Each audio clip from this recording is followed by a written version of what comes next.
ఇప్పుడేంటి, నీకు డబ్బులు కావాలా? అవునండి, ఊరికెళ్ళాలి. ఒక 500 ఇచ్చినా చాలు. 500? నువ్వెవరో ఏంటో తెలియకుండా నిన్ను నమ్మి ఎలా డబ్బు ఇవ్వాలి? మా ఊరు పల్లెపాలెం అండి. నా పేరు నీలవేణి. ఊరికి వెళ్ళగానే మీ డబ్బులు తిరిగి పంపించేస్తాను. ఊరికెళ్ళి పంపిస్తావా? అదంతా జరిగే పనేనమ్మా. ఏవండి, దయచేసి సహాయం చేయండి. నేను ఖచ్చితంగా పంపించేస్తాను. నేను చెప్పేది చేస్తావా? డబ్బులిస్తాను. నువ్వు అనుకునేలా ఏం కాదు. నేను పద్ధతిగా బిజినెస్ చేసేవాడిని. నీకు కావాల్సింది డబ్బే కదా. నువ్వెవరో తెలియకుండా ఎలా డబ్బిచ్చేది? అవును, ఆ మెడలో వేసుకున్న తాళి బంగారమేనా? ఆ తాళి తీసేసి ఇవ్వు. 500 ఏంటి, 5000 ఇస్తాను. అవి తీసుకుని నువ్వు సంతోషంగా ఊరికెళ్ళు. ఏంటి బాబు, నువ్వు తాళిని తీసి ఇవ్వమని అడుగుతున్నావు? నువ్వు మాట్లాడకుండా నీ పని చూసుకో. ఇలా చూడమ్మా, నీకు డబ్బులు కావాలి.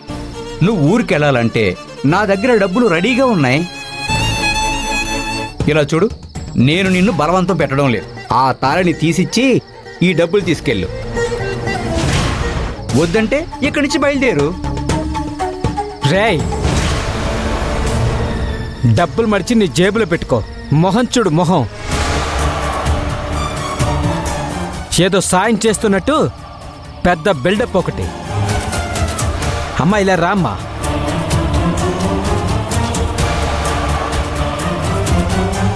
ఒక అమ్మాయి కష్టంలో ఉండి డబ్బుల కోసం సహాయం నిన్ను కోరితే కుదిరితే ఇవ్వు, లేకపోతే మాట్లాడకుండా వెళ్ళిపో. అంతేకాని తాళి తీసేవమని అడుగుతావా? నువ్వు అసలు మనిషివేనా? ఈ తాళి విలువేంటో తెలుసా నీకు? అది అమ్మాయిల్ని కాదురా, మాలాంటి వాళ్ళని అడుగు, చెప్తా. పుట్టినప్పటి నుంచి ఈ ఊరు, ఈ లోకం మమ్మల్ని ఎప్పటికైనా ఆడదానిగా గుర్తించకపోతుందా అన్న ఆశతో బతుకుతున్నాం. ఇలాంటి తాళి మా మెడలో కూడా పడకపోతుందా అని మేం మొక్కని దైవం అంటూ లేదు. మేం సంవత్సరమంతా కష్టపడేది దేనికో తెలుసా? సంవత్సరంలో ఒక్కరోజు మా కులదైవం గుడికి వెళ్ళి ఆ తాళిని కట్టుకోవడానికి. అలాంటి పవిత్రమైన తాళిని తీసివ్వమని అడగడానికి సిగ్గులేదురా నీకు? నువ్వు మనిషివా, పశువా? అది కేవలం పసుపు తాడు మాత్రమే కాదురా, తను పరిపూర్ణమైన స్త్రీ అనడానికి ఒక ఆధారం. మమ్మల్ని ఇలా పుట్టించిన ఆ దేవుడు తనని ఆడదానిగా పుట్టించాడు. మాకు దక్కని ఆ అదృష్టం ఆ అమ్మాయికి దక్కింది. అది లాక్కుంటాను అంటావేంట్రా? రేయ్, ఏంట్రా అలా చూస్తున్నావు? ఇంకొక నిమిషం ఇక్కడున్నావంటే ఏం చేస్తానో నాకే తెలీదు. పోరా ఇక్కడి నుంచి, పో. డబ్బులు ఎవరా?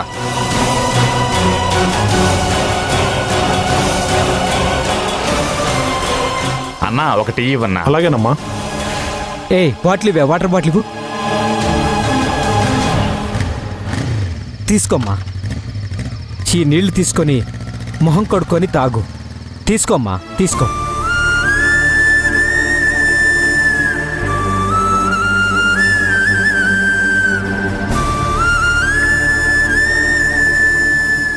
ఇదిగోమ్మా, టీ తాగు. ఏమైందమ్మా? ఎవరు నువ్వు? ఇలా రాత్రిపూట ఎక్కడెందుకు ఉన్నావు? ఎందుకు ఆ ఫైనాన్సర్ని డబ్బులు అడుగుతున్నావు? ఏడవకమ్మా, ఏడవకు.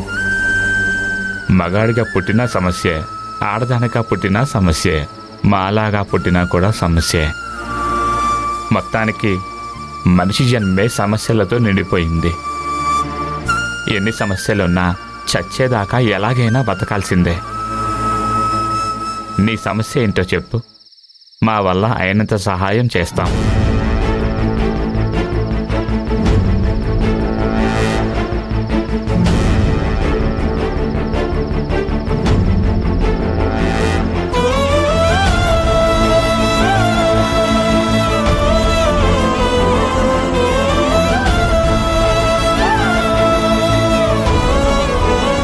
అవన్నీ వదిలేయమ్మా. ఇక మీదటైనా నీకు మంచి జరగాలని కోరుకుందాం. ఇప్పుడేంటి, ఊరికి వెళ్ళడానికి డబ్బులు కావాలి అంతే కదా? మన బ్యాగులో ఎంత ఉందో చూడండి.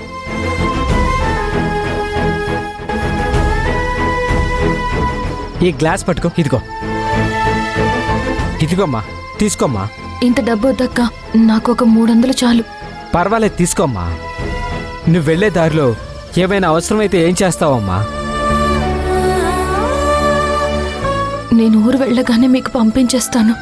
అదేం పర్లేదమ్మా, ముందు నువ్వు జాగ్రత్తగా ఊరికెళ్ళు, అదే మాకు చాలు. ఏ శివన్న, ఇలా రండి. నేను మళ్ళీ ఫోన్ చేస్తాను, ఫోన్ పెట్టు. ఎదుగో వస్తున్నానమ్మా. చెప్పమ్మా. శివన్న, తను నా చెల్లెలు లాంటిది. లాంటిదేంటి, మా చెల్లెలే. అలాగేనమ్మా. తీసుకెళ్ళి జాగ్రత్తగా బస్సు ఎక్కించి నాకు ఫోన్ చేసి చెప్పండి. ఖచ్చితంగా చెప్తానమ్మా. వెళ్ళి బండి తీసుకురండి అన్న. ఇదిగో ఇప్పుడే వస్తానమ్మా. చిలా, నువ్వు దేని గురించి బాధపడకమ్మా, మేమున్నాం. నువ్వు ధైర్యంగా వెళ్ళిరా అమ్మా. సరే అక్క. రామ్మా, వెళ్దాం. అమ్మా, ఒక్క నిమిషం, టీ తాగి వెళ్ళమ్మా.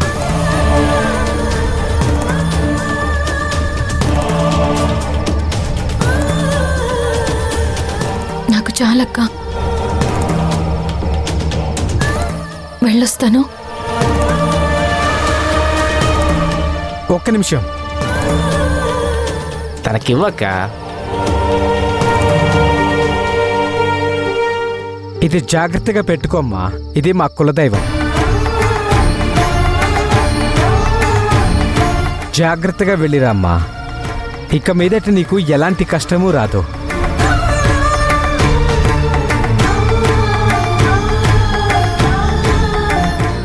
చల్లగా ఉండమ్మా. వెళ్ళొస్తాను. వెళ్ళిరా అమ్మా. వెళ్ళమ్మా. వెళ్ళొస్తాను. కూర్చో. శివన్న, అమ్మా. జాగ్రత్తగా తీసుకెళ్ళు. అలాగేనమ్మా. బస్ ఎక్కిచ్చాక నాకు ఫోన్ చేసి చెప్పు. అలాగేనమ్మా. వెళ్ళొస్తాను.